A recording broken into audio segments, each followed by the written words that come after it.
I love that phrase. I underlined it in the book. Anticipatory cues.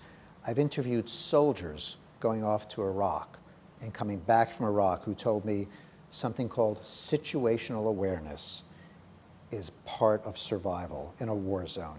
You have to know, you have to be able to see things and recognize them and understand the context. That only comes with practice. That's not born in the genes, right? No, and I'm glad you brought that up, because when I was talking to Phil Ackerman, a motor skill development expert at Georgia Tech, he likened what quarterbacks do in the NFL to the process by which a soldier has to reload a weapon or even assemble a weapon and fire it. It has to be so practiced that it can be done at the speed of an unconscious process, which is what Peyton Manning, when he unleashes a ball in an average of 2.5 seconds.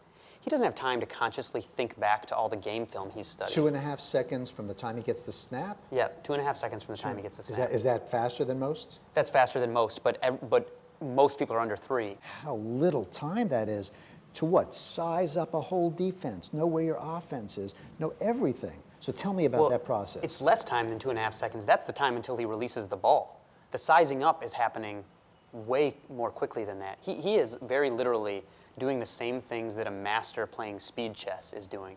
He's doing what's chunking, which is looking at groups of players, or for a chess master, of pieces. And because with the relationships between them, he is able to predict the future. So an expert like Peyton Manning, where if you or I went to play quarterback, we would, if our eye movements were tracked, we would follow players, like players that we wanted to throw to. When someone like Peyton Manning's eye movements are tracked, he follows spaces that have relevance to the relationships between players that allow him to sort of anticipate what's coming. And on the other side of the ball, the defensive coordinators try to shuffle players before the play to confuse his anticipatory skills.